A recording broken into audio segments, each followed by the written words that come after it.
Well, hello everyone, and a warm welcome to this special event, which is part of the Children's Festival of Welsh History. My name is Jennifer Jones, and I'm a news presenter and a journalist, and I'm honoured to be with you today to interview one of the most significant names in Welsh history.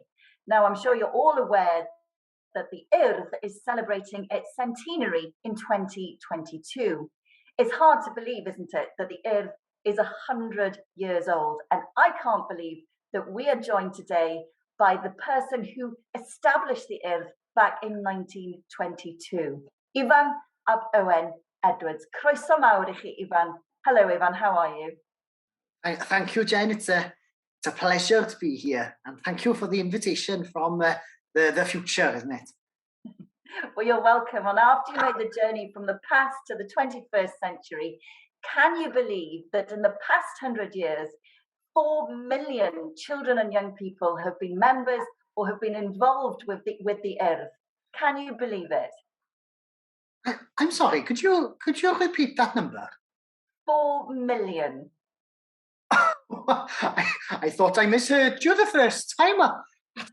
I can't begin to believe that. That's incredible.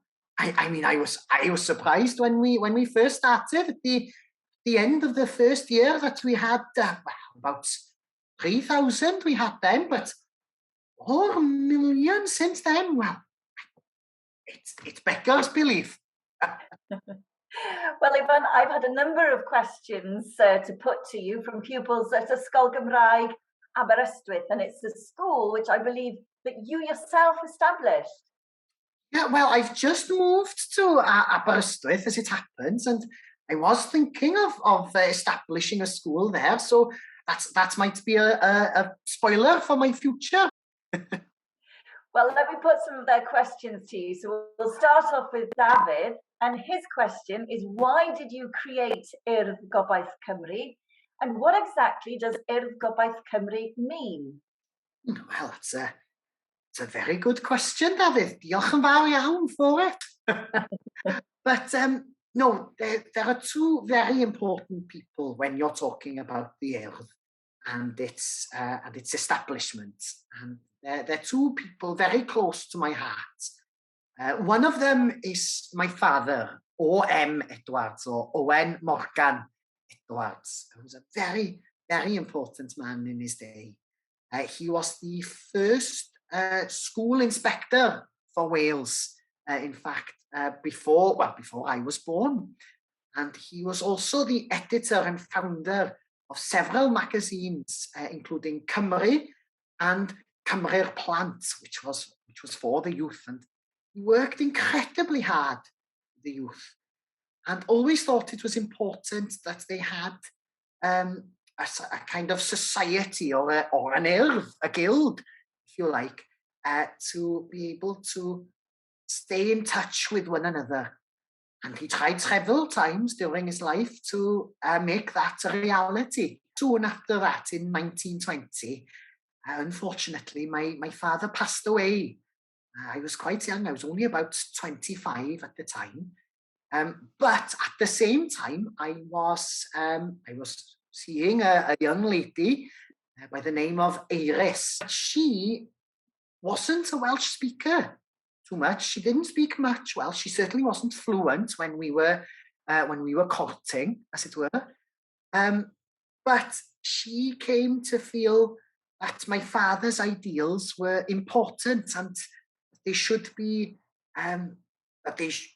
there should be this institution, this Urdd. And so we tried again, and it just so happens that I took over my father's stewardship of Cymru and Cymru'r Plant. And so I wrote a letter in one edition calling on the youth of the nation, so children like yourselves, to come together and create this Urdd. Now I have another question for you. This is from Hugh. Why did you choose red, white and green for the Urdd logo? Well, it's a very important question, Hugh, and thank you for it. Of course, there are two very separate, very distinct answers to this.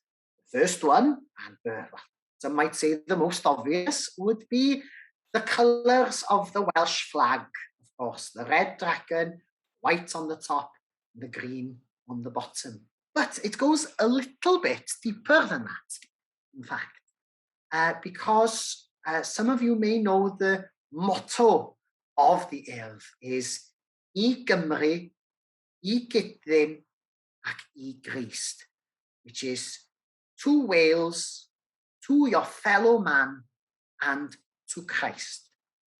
And the way that breaks down is in the colours. So the green is for Wales, I Gymru. And of course comes the red for your fellow man, I Gydyn. So your friends, your family, people you don't even know, people less fortunate than yourself. It's important to be faithful to them and extend your hand and help where you can. And lastly, but by no means least, as we say, the white for Christ or Jesus Christ. Yes, I Grist, of course. Because in my time here, we're all what we call plant capel. We're all chapel children, as it were. Everybody goes to chapel. And nowadays, I'm sure in your time, there's all sorts of different creeds and different beliefs. And I'd hope that the Urdd has brought them all on board as well, and that you are faithful to what you believe in and your beliefs. And I hope that's answered your question, Hugh. Well, thank you very much for answering Hugh's question. Now, I have another question here from Yolo, and that is, where does Mr. Urdd come from? Now, Ifan, are you familiar with Mr. Urdd? I can't say I am, I'm afraid. Mr. Urdd, I've heard people try and call me Mr. Urdd when they forget my name, when they come and see me, but Mr. Urdd, no, I can't say I am. Well, Mr. Urdd was created in the 1970s. We think around 1976, and here he is. So as you can see, he's based on the Urdd logo, the triangle shape. Yes, I can see the shape there. And this is my teddy. Now, Mr. Urdd is as old as me because I was born in 1976, so he's 44, and he's a very popular character right across Wales, and he even has his own pop song. His own song. That's quite a one. Well, I'm very glad that he's keeping everyone busy and happy as well. Now, I remember when I was younger in primary school and secondary school, going to stay at the residential centres or the camps in Llangranog and Glanllyn. I'm sure lots of the people watching will remember happy times there too. What made you start those camps, and where did the idea come from? Well, we've only just started the camps here where I am now. Our first one was in 1928. Yes, in Llewelyn, where I was born and raised most of my childhood life. But it was exactly that, to make memories and have adventures with other people. Of course, you know, in my time, those camps are full of young boys and later on young girls as well. So the thought that several generations down the line have those same memories and maybe not quite the exact same experiences, but that sort of thing, well, it sends me giddy. Can you describe those first camps? I think you just said that it was boys who went to those. Like I say, it was back in 1928, and it was boys at first, but you know, we've always said, Iris and myself, that everyone should have the same experiences. So there was a girls' camp a year later in 1929. It wasn't anything too fancy, to be fair. There were 2 camps, if I remember correctly, with 100 boys in that first year. There were 18 tents for everyone. There was a marquee, and there was the river to wash in, and that was about it. But see, 100 boys came. They flocked from all 4 corners of Wales. And of course, well, you were mentioned there as well, about Llangrannog. Well, we've just set up Llangrannog as a residential centre by the sea down there in West Wales. I've just moved to Aberystwyth myself, so it's not too far. But that was always the plan. We've got one there.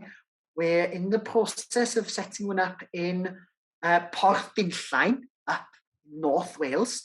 And the plan is to have boys go to one, girls go to the other, and of course meet and make new friends and have those experiences. And then a year later, or the next year, they swap over. So the boys come to the south and the girls, and vice versa. Mm-hmm. Well, I'm pleased to say that in 1941, you will hold a residential camp for Welsh learners, specifically for people learning Welsh. Is that something that you feel strongly about? That's something we've been advocating for quite some time. And one more bit of news about the centres, the most recent one to open is in the heart of the capital city in Cardiff, and that opened in 2004. Oh, wow. As in the city centre itself, do you mean? Or? Well, not far from the Docklands. It's very different to how it would have looked. In Tiger Bay, you mean? Yes, it's not called that anymore, but yes, not far from there. I see. I'm guessing there's been some redevelopment, has there? Well, it's next to the Millennium Centre and where the Welsh Parliament or the Senedd Cymru building is. My next question is about the Eisteddfod. So for many people, when they think about the Urdd, they think about the Eisteddfod. Was that your idea? Well, I'd love to lay claim to the idea myself, but no, we're Jen. I was about to say the syniad. The idea for the Eisteddfod actually came from Urdd members themselves. It grew naturally from everything. There was a meeting in Owen, it was, yes. And back in 1928, that particular chapter, if you like, of the Urdd got together and said, I think we could hold an Eisteddfod here, sponsored by the Urdd itself, because of course we'd had been running almost 10 years by that time. By the next year, 1929, we had our first Eisteddfod in the Corwen Pavilion.